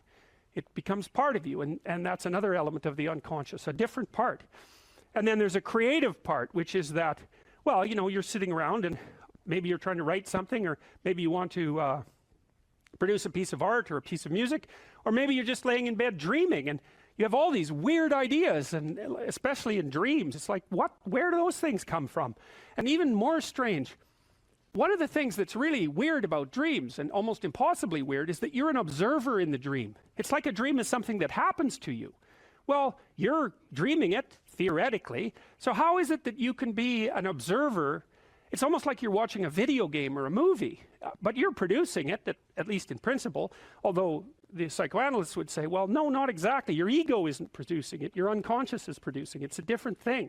It's a different thing. And of course, Jung would say, well, it's deeper than that. The collective unconscious might be producing it. It's in some sense, it isn't you exactly, or it isn't the you that you think of when you think of you. And that's the ego from the Freudian perspective, the you that you identify with. That's the ego. And outside of that is the unconscious. The id, that's more the place of impulses. And you could think about those as the biological subsystems that can derail your thinking, right? And that govern things like hunger and sex and aggression and your basic instincts is another way of putting it. And it's a reasonable way of thinking about it because these are subsystems that you share with animals. You share them certainly with mammals. You share most of them with reptiles. You share a lot of them with amphibians, and even going all the way down to crustaceans. There's commonality, for example, in the dominance hierarchy circuits. And so these are very, very old things. And the idea that you're in control of them is, well, you're not exactly in control of them. And I would say the less integrated you are, the less you're in control of them, and the more they're in control of you. And that can get really out of hand, you know. You can be, like with people who have obsessive compulsive disorder, for example, which seems to be, I would say, the dissolutive elements in some sense of the unconscious, the way that it's portrayed here. Poor people with obsessive compulsive disorder, they can spend half their time doing things that they can't really control, and they have very strong impulses to do them. And it's very hard on them to block them, you know. They'll almost panic if those things are blocked. And then you have people with Tourette's syndrome, you know, that they'll be doing all sorts of weird dances and spouting off obscenities and imitating people without being able to control it, and sometimes a little bit of antipsychotic medication can dampen that down, but it's as if there are these autonomous semi-spirits inside of them that grip control over their behavior and make them do things. And you know, you find that to some degree in your own life, because maybe you've become very attracted to someone, even maybe you don't want to be attracted to the person, and then you find yourself, you know, texting them when you know perfectly well that you should be going to bed, and you know, you're in a grip of something, and you can't control it, and that's all part of the unconscious and all part of what Freud was studying. People don't get what they want is because they don't actually figure out what it is. And the probability that you're going to get what would be good for you, let's say, which would even be better than what you want, right? Because, you know, you might be wrong about what you want easily, but maybe you could get what would really be good for you. Well, why don't you? Well, because you don't try. You don't think, okay, here's what I would like if I could have it. And I don't mean in a way that you manipulate the world to force it to deliver you goods for status or something like that. That isn't what I mean. I mean something like, imagine that you were taking care of yourself like you were someone you actually cared for. And then you thought, okay, I'm caring for this person. I would like things to go as well for them as possible. What would their life have to be like in order for that to be the case? Well, people don't do that. They don't sit down and think, all right, you know, let's figure it out. You've got a life. It's hard, obviously. It's like 3 years from now, you can have what you need. You got to be careful about it. You can't have everything. You can have what would be good for you, but you have to figure out what it is, and then you have to aim at it. Well, my experience with people has been is, if they figure out what it is that would be good for them, and then they aim at it, then they get it. And it's strange because they don't it's a strange thing. It's not quite that simple, because, you know, you may formulate an idea about what would be good for you, and then you take 10 steps towards that, and you find out that your formulation was a bit off, and so you have to reformulate your goal. You know, so you're kind of going like this as you move towards the goal. But a huge part of the reason that people fail is because they don't ever set up the criteria for success. And so, since success is a very narrow line and very unlikely, the probability that you're going to stumble on it randomly is 0. And so there's a proposition here, and the proposition is, if you actually want something, you can have it. Now the question then would be, well, what do you mean by actually want? And the answer is that you reorient your life in every possible way to make the probability that that will occur as certain as possible. And that's a sacrificial idea, right? It's like, you don't get everything, obviously, but maybe you can have what you need, and maybe all you have to do to get it is ask. But the asking isn't a whim or today's wish. It's like, you have to be deadly serious about it. You have to think, okay, like, I'm taking stock of myself, and if I was going to live properly in the world, and I was going to set myself up such that being would justify itself in my estimation, and I don't mean as a harsh judge, exactly what is it that I would aim at? Sit on your bed one day and ask yourself, what remarkably stupid things am I doing on a regular basis to absolutely screw up my life? And if you actually ask that question, but you have to want to know the answer, right? Because that's actually what asking the question means. It doesn't mean just mouthing the words. It means you have to decide that you want to know. You'll figure that's out so fast it'll make your hair curl. I don't know if you can be less afraid of death exactly, but I think that here's a hypothesis, and this is a Socratic hypothesis. I write about this in my book too, by the way. Maybe if you live your life thoroughly, right? You take use of the advantages, make use of the advantages that are put in front of you, make use of your talents, say yes to things, tell the truth, like stand up and get at it, assuming that you can do that, you know, because some people are very ill and hurt, but assuming you can do that, I think the only way to combat fear of death is to live fully. And I think that might actually work. I kind of wonder, I've talked about this with my father too, who's getting pretty old. You know, I've asked him if, for example, if he could be transformed back into an 18-year-old, knowing what he knows now, would he do it? And he was ambivalent about that. You know, he didn't say no, but he didn't say yes. And we talked about this idea that if you lived your life fully, you know, maybe that would be good enough. Because, you know, I loved having kids, but I don't feel that I would have kids again, you know, because in some sense I've already done that. And so maybe there's a set number of adventures that you have to go on in your life. Let's say you have to be married, you have to have kids, you have to have a career, you have to have friends, you have to have something useful to do with your time outside of work. Those are all things that are covered in the future authoring program, by the way. Maybe if you do all those, it's like, that's good enough. You've had your life and that's enough. I mean, I don't know. 10 years ago, I thought, you know, if I could extend my life radically, then I would. And I'm not so sure about that now that I'm 55, you know, I'm getting older. I kind of have a suspicion that you might come to an end, you know? That's what it looks like. I mean, I don't want that to be soon, but maybe you exhaust yourself in your life, you know, maybe you can, so that there's nothing left of you, really. Do you worry that your fame traps you into the person that you were before? Yeah, well, even Elvis became an Elvis impersonator by the time he died. Yeah, do you fear that you have become a Jordan Peterson impersonator? Do you fear of, in some part, becoming the famous suit-wearing, brilliant Jordan Peterson? The certainty in the pursuit of truth, always right.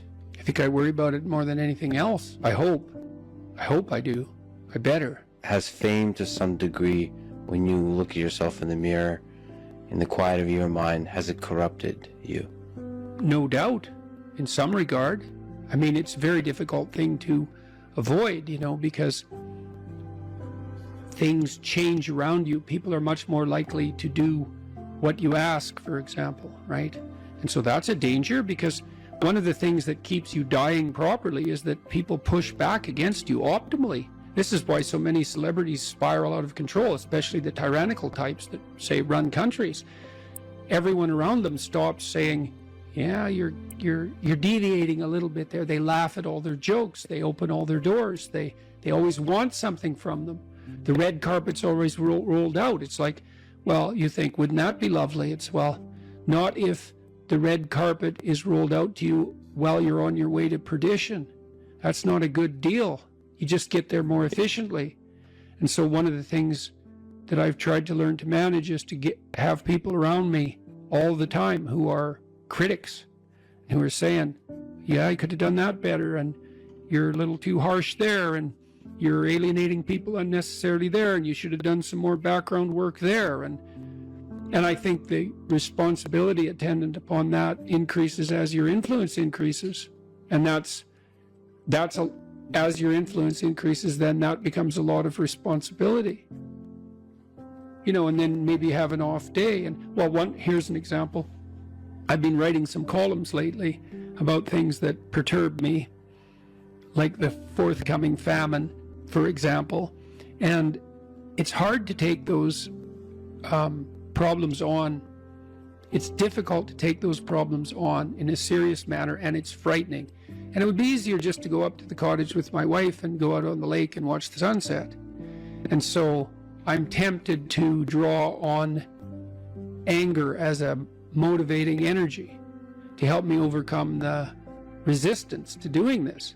But then that makes me more harsh and judgmental in my tone when I'm reading such things, for example, on YouTube, than might be optimal. Now, I've had debates with people about that, because I have friends who say, no, if you're calling out the environmentalist globalists who are harassing the Dutch farmers, then a little anger is just the ticket. But then others say, well, you know, you don't want to be too harsh because you alienate people who would otherwise listen to you. It's like, that's a hard balance to get right. But also maybe anger hardens your mind to where you don't notice the subtle, quiet beauty of the world. The quiet love that's always there, that permeates everything.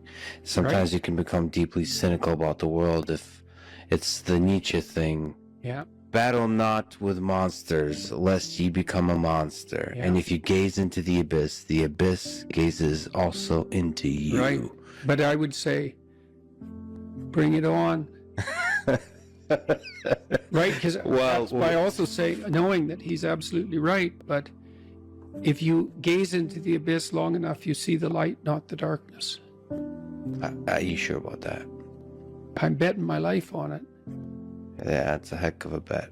Well, that's... Because it might distort your mind to where all you see is abyss. Is abyss, Yeah. is the evil in this world. Well, then I would say you haven't looked long enough. You know, that's back to the... You're just the, a limited... the swords, the flaming swords. It's like... So I said the whole story of Christ was prefigured in that image. It's like the story of Christ, psychologically, is radical acceptance of the worst possible tragedy. That's what it means. That's what the crucifix means. Psychologically, it's like gaze upon that which you are most afraid of. But that story doesn't end there, because in the story, it has to be a voluntary journey to hell. And maybe that's true for everyone. There is no more terrifying idea than that, by definition. And so then, well, do you gaze upon that? Well, who knows? Who knows? How often do you gaze upon death, your own? How often do you remind yourself that this ride ends? Personally? Personally. All the time. Because you, as a deep thinker and philosopher, it's easy to start philosophizing and forgetting that you might die today. The angel of death sits on every word. How's that? How often do you actually consciously... All the time. Notice the angel? All the time. I think it's one of the things that made me peculiar. When I was in graduate school, you know, I thought about, I had the thought of death in my mind all the time. And I noticed that many of the people that I was with, these were people I admired fine. That wasn't part of their character, but it was definitely part of mine. I'd wake up every morning. This happened for years. Think, time's short, get at it. Time's short, get at it. There's things to do. And so that was always, it's still there. And it's still there with, I would say, and it's unbearable in some sense. Are you afraid of it? Like what's Afraid your of death? relationship? Yeah. You know, I was ready to die a year ago. And not casually. I had people I loved, you know. So no, I'm not very worried about me, but I'm very worried about making a mistake. Yeah. I heard Elon Musk talk about that a couple of months ago. It was really a striking moment. Someone asked him about death, and he said, just offhand, and then went on with the conversation. He said, that'd be a relief. And then he went on with the conversation. And I thought, well, you know, he's got a lot of weight on his shoulders. I'm sure that part of him thinks, it'd be easier just if this wasn't here at all. Now, he said it offhand, but it was a telling moment in my estimation. So for him, that's a why live question. Hmm? The exhaustion of life. Yeah, If you call it life is suffering, but Yeah. the hardship. I'm more afraid of hell than death. You're afraid of the thing that follows. I don't know if it follows or if it's always here. And I think we're going to find out. What's the connection between death and hell? I don't know. And I don't know. I don't know. Is there something that needs to be done before you arrive? You're more likely to die terribly if you live in a manner that brings you to hell.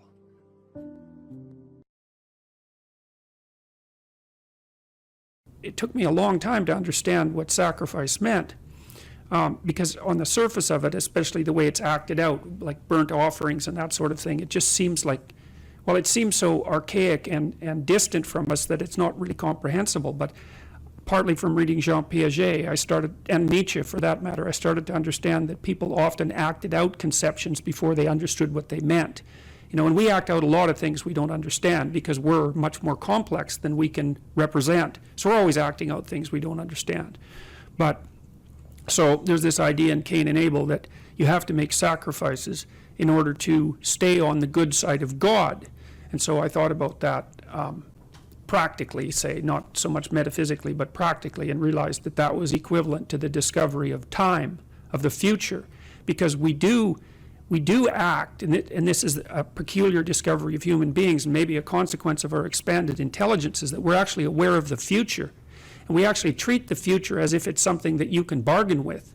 Now, partly it's because the future is other people, and they remember your reputation, they remember your past actions, and if you do someone a favor, then that favor is in some sense stored up in the future. So you could think about the future as a place of judgment about your moral actions, and it's not that far from that to imagining a God who's keeping track of that, or who even is that. But in any case, the idea of sacrifice emerges in the story of Cain and Abel, and Cain and Abel both make sacrifices to God in order to stay on his good side, let's say. And what a sacrifice means is that you give up something of value in the present so that you can improve the future. And that's no different from what we call discipline. It's exactly the same thing. It's just the concretely acted out version of that. And so, the idea basically was that, well, God was in the transcendent heavens. And the first question would be, well, why is that? And it's like, well, if you go out on a really dark night and look up at the sky, you have a sense of what's beyond you, what's transcendent, what's infinite. And so to associate that with the highest of values is a reasonable association, right, from an emotional point of view. So it's not particularly primitive. It's a smart metaphor, or it's a smart intuition. And it's above you. And we tend to think of, when you're moving towards an ideal, that you're moving up, that you're moving above, you're moving to the mountaintop, right? You're going up, not down. And so it all sits within that same framework. And it's partly because when you go up, like on a mountain, you can see for long distances, right? So all those things are tangled together. So anyways, so the idea is that you have to give up something of value now so that you make the future better. And sometimes it's even something you love now, and that's a good example too, because often the things that stop us from moving forward are our attachments to things that we should no longer be attached to, right? And in fact, you can almost make that definitional. If you're not moving forward in your life, there's a high probability that you have some idea or some mode of action or some habit that you're so in love with that you won't let go of it. So all right, so Cain and Abel make sacrifices, and there's kind of a hint in the story that it's just a hint that Cain's sacrifices are sort of second rate. But in any case, it's ambivalent, hey? But Abel, he just does wonderfully well, and everything works out for him. And everyone knows people like that, And so God accepts his sacrifices, but for some reason he rejects Cain's. And maybe it's the arbitrariness of God, or maybe it's because Cain's heart isn't in the right place when he's making his sacrifices, which is more likely. And so Cain goes and has a chat with God, and he says, basically what he says is something like, how in the world can you possibly justify this universe that you created? You look at me and I'm breaking myself in half trying to adapt and to make things right, and it's not working. And then there's this Abel character, and things come easy to him, and everything is flourishing for him, and so, what the hell? And if you don't understand that question, then you're not thinking, because it's very, very frequently the case when a serious catastrophe besets you in life, that you essentially ask exactly that question. What's the meaning of life? What's the purpose of the world? How come there's suffering? And it's easy to become resentful and vengeful as a consequence of that. And so you got to think about what state of mind having your sacrifices rejected puts you in, especially when you see someone who's successful, because that's where the jealousy and resentment starts to fester is probably the right word. And so God says to Cain exactly what he doesn't want to hear, which is, well, yeah, okay, but you have made lots of mistakes in your life. So he basically says sin is at your door like a predatory and sexually aroused animal, and you've invited it into your house to have its way with you and produced something creative as a consequence. So he's used a sexual metaphor, and so that you've willingly gone down the negative path. And you've allowed that to enter into you and to operate in a creative manner. And you've spun off all these terrible thoughts and this justification for not acting properly. And that's why things aren't going well for you. And so don't lay that at my feet, which is the most brutal possible message he could have got. And so then he leaves the presence of God, let's say, and it says in the story that his countenance fell, which meant he was basically enraged. And so what does he do? He goes out and kills Abel. And then that's a very fascinating idea, because Abel is his ideal. So he kills his ideal. And when you kill your ideal, you're lost. And then he does that to take revenge on Abel, but also to take revenge on God, which I think is extremely interesting and a deep, deep idea.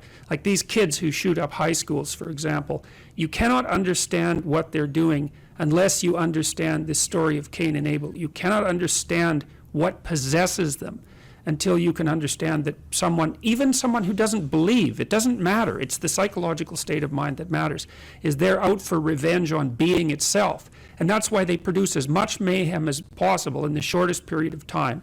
That's why they sacrifice innocent people, because it's much more vengeful and demonstrative to kill innocent people than to kill guilty people, right? Because it's a worse sin, so to speak. And then they kill themselves. And they kill themselves as a final demonstration of their belief in nihilism and the horror of existence. Because you might say, well, why don't they just kill themselves first and save everyone the trouble? You know, and there's narcissism in that too, because they know their names are going to be splashed across the page. That's their notoriety instead of their accomplishment. And of course, the media is unbelievably complicit in that. So when you're talking about motivation for evil, then you have to understand what it is that's driving it, and it is a deep resentment about the structure of being, for being saturated with suffering, but also for rejecting your sacrifices, and that, you know, that produces the bitterness of failure. And I'll stop with this. One of the things that's really interesting about the Old Testament is that, and the Jews in the Old Testament, is that they don't take the path of Cain. Every time they're walloped by God, which is like fairly frequently, they say, we must have done something wrong and we have to set ourselves right. And that's an unbelievably heroic attitude, because that's the alternative to cursing fate. It's like you take the responsibility for failure onto yourself.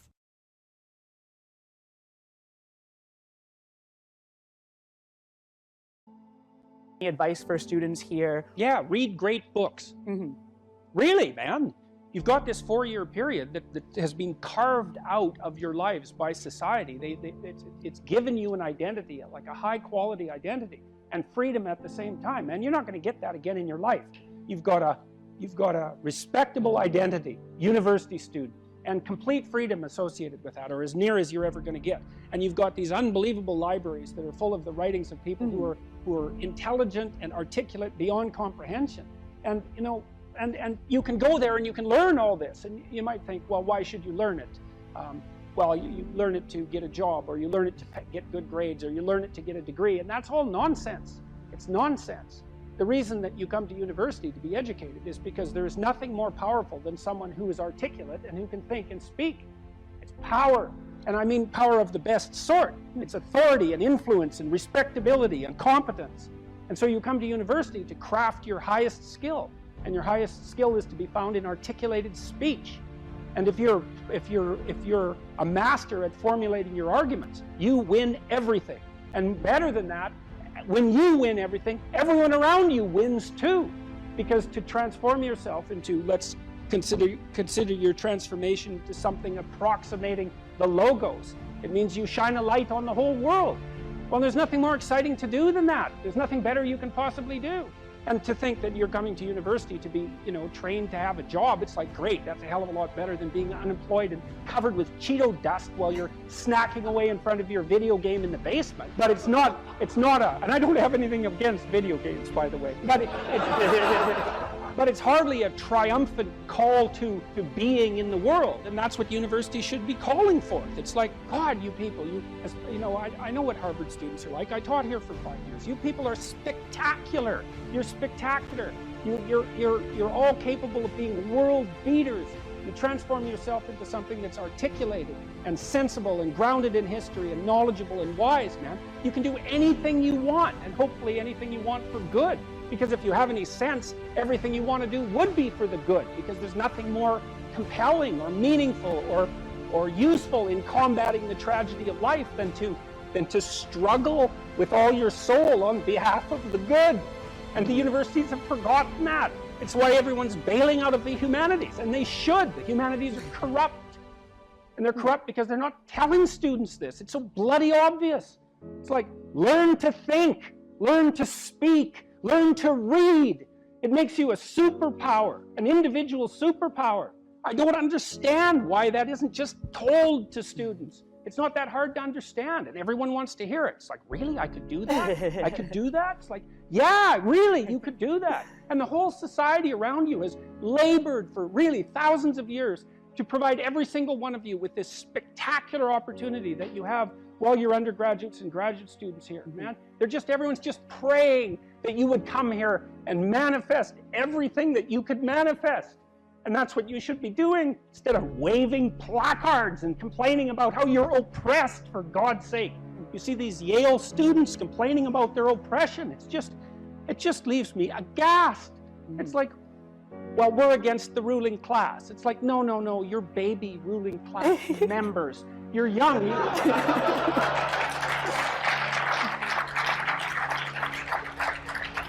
The only reason you're not rich is because you're young. You know, that's the best. Really, if you look at the 1% even, the dreaded 1%, you know, most of those people are old. Why? Well, when you progress through life, if you're reasonably successful, you trade in your promising youth for your wealthy old age, but you're still bloody old. Would you trade it? Would you trade your youth for that? Like, if you factor age out of the economic equation, things look a lot different. Well, of course older people have more money. If they have any sense, they've been collecting it for their whole life. Is that somehow unfair? It's not unfair unless you want to be poverty-stricken when you're 70, and you don't want to be poverty-stricken when you're 70. So I just don't understand what's happened to the universities. I can't believe that you're not told when you come the first day, look, man, you're here on a heroic mission.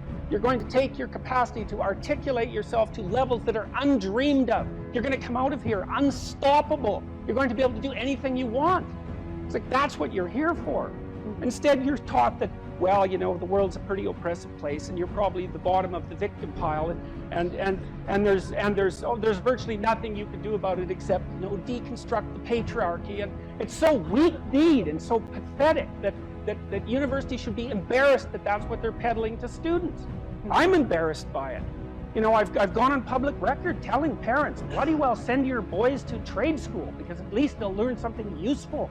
And that's a terrible thing for someone like me to say, because I do believe that that being articulated and educated in the highest possible manner there's nothing that's better for you and for society. And why have the universities forgotten this? Well, that's postmodern neo-Marxism for you, you know, and the philosophy of intense resentment and oppression and group identity, and God, it's just pathetic. Dr. Peterson, I think a lot of students here would agree with you that one of the main purposes of education at college, particularly at Harvard, is to develop their sense of articulation, their ability to read, their ability to critically think. But then what comes after? Particularly at Harvard, there's a big discussion on what is a good life? What does it mean to use those skills that we get here, and then we graduate? What do we do from there? Stop unnecessary suffering. That's what you do.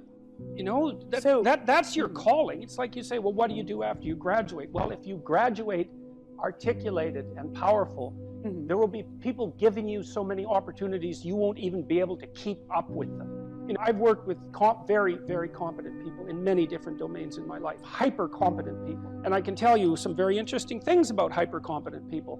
The first thing is they are not selfish, and they're not greedy. And one of the great pleasures in their lives is to find people who have the capacity to also be hyper-competent and to open doors for them as rapidly as they can possibly be opened. They delight in that, because there's very few things that are more intrinsically meaningful if you're an accomplished person than to find young people who have the possibility of being accomplished and say, hey, look, here's an opportunity for you. It's like, go out there, man, kill it. And then they go out there and kill it, and you think, right on, man. Here's another opportunity. Why don't you go out there and nail that too? And you think, no, they're all hoarding their wealth and they're not going to share it with anyone. It's like, that's absolute, complete rubbish. And so you don't even have to worry about what you're going to do after you graduate from here if you turn yourself into half of what you could be, because people will be dying to offer you every opportunity that you can possibly make use of. So it's a moot point. The world is always desperately short of people who can think and speak. And you think, well, I won't be made use of. Well, first of all, you can't say that if you're at Harvard, for God's sake. I mean, people already figured out who you are. They've already figured it out, and they're offering you the world on a gold platter. They take it. It's yours. Take it. It's like, great, man. Put yourself together and deserve it. That would be great. And that's what everyone wants. It's what your parents want. It's also what you want. You know it. It's what you want. It's what women want from men. It's what men want from women.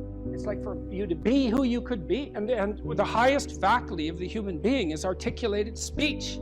It's the divine faculty. And there is nothing more powerful than that. There's nothing that's even in the same league. And so if you don't have faith in that, then your priorities are misplaced. And I can't even understand why you wouldn't have faith in that being, say, Harvard students, because look where it's got you already.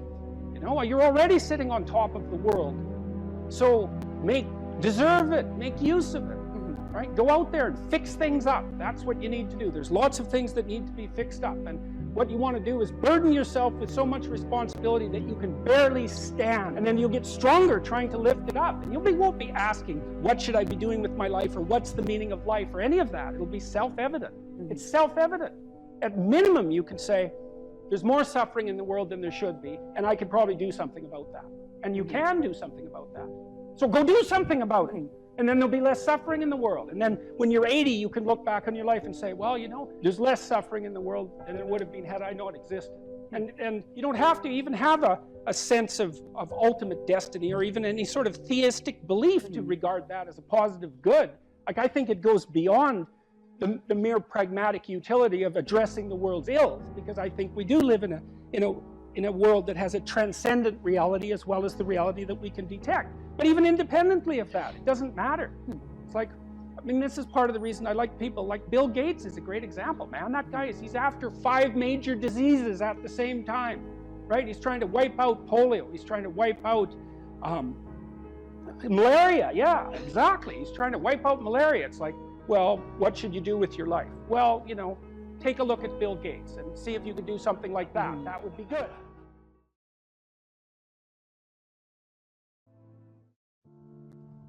There's a book. It's a book called About Face. It's about a guy that was in the Korean War and then he was in the Vietnam War, and his name is Colonel David Hackworth. When I was on deployment, I would open up that book anywhere, and I would read 2 pages or 3 pages before I'd go to bed if I was in my bed that night. And there were so many lessons that correlated to what I was actually going through. And a real obvious example was, when you read, you can learn, and you don't have to go through the school of hard knocks. You don't have to get punched in the face repeatedly with things that turn out to be situations that other people have absolutely gone through. The level of capability increases so much by seeing something one single time. Well, if I see something one time, I'm infinitely better than if I'd never seen it before. It's like those little puzzles. They give you a little puzzle, some kind of a mind bender, right? The mind benders only work on you one time. The riddle only works on you one time. Then you go, I know the answer to that. That's the answer. You never get fooled by that again. So just seeing it one time, you're infinitely better. So when you read enough, you're capturing all these lessons. Of course, you want to put the book on. You want to become that person. That can rattle you up, man. Especially if the person is thinking all sorts of things that you've never thought. I mean, I love reading for that reason. I could pick my peers too, which I really loved. It's like, well, you know, I have these people around me, but then there's these people who've lived before me and in different places, and I can set them up on my shelf. I can enter into their world, and I can benefit from everything they've thought and saturate myself with that person. It's very disruptive, especially if the person that you're reading has a mind that's more powerful and more well-developed than your own. It was very disruptive, but unbelievably useful. unbelievably useful to try on other people like that. And you get the benefit of their entire life distilled into their book. You know, it's 30 years of work. I read this one book called The Neuropsychology of Anxiety, which is it's a great scientific work. It's a very hard book. I think it has 1,800 references, something like that. And this guy, Jeffrey Gray, he actually read all those references and he understood them. And so it took me 6 months to read the book, but I got an entire education out of it. I got to experience in 6 months what it took him 30 years to learn. Like, what a gift that is. It's unbelievable. What were you reading when you were in university? Was it fiction, novels? Was it nonfiction? What were you focusing on? As trite as this may sound, it was actually the most impact was from Shakespeare. It was the most impact on multiple levels. And I'll tell you the primary level. And when I've covered Shakespeare on my podcast, I explain this to people. People think, well, you know, I didn't really understand. I read it, I didn't understand it. If you think you're going to just pick up Shakespeare, open it up and read it and understand it, you're not going to, because it's barely written in English. It's barely written in English. It's almost another language. So what you have to do is you have to start to interpret it. And so what I realized with Shakespeare is, number one, the weight of the words, that these words were so pregnant with meaning that you had to pull those words and parse those words and pull those words apart to see all the depth that each individual word had, and then the way that they're put together. And what was great about this was, by the time I was back, because then I went right back into the SEAL teams, and somebody would hand me a rules of engagement document that was written by some lawyer in Washington, D.C., and I'd pull it out and say, wait a second, this word, I don't know what this word means. So let's pull this word out. Let's see what this actual definition of this particular word is, and how that changes my viewpoint of these rules of engagement, and how can I translate that for my troops so that they actually know what to do. So that part for me was, from a reading perspective, starting to read Shakespeare and saying, oh, okay, you're not going to understand this. And if you don't understand something, that's okay. You pull out the Oxford English Dictionary and you look it up. And then you not just find out what the meaning of the word is, but what's the root word and where does it come from and what kind of depth and what kind of... Yeah, and that's really, that's unbelievably useful too. Virtually every word is like that, because a word is an ancient artifact. It's like an animal in some sense. It has an evolutionary history and it transforms across time.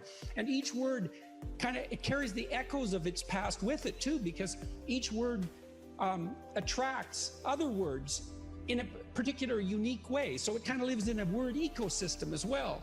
And the ecosystem contains information about the history of that word. And you think, well, why is that important? It's like, well, hey, guess what? You think in words, you talk in words, you have all these archaic entities, these words, these living entities that you use. It's like the more you know about them, the more you know about you, the more you know about other people, and the better you are at formulating and communicating your ideas. There's nothing lost in that kind of investigation. There's nothing but gain there.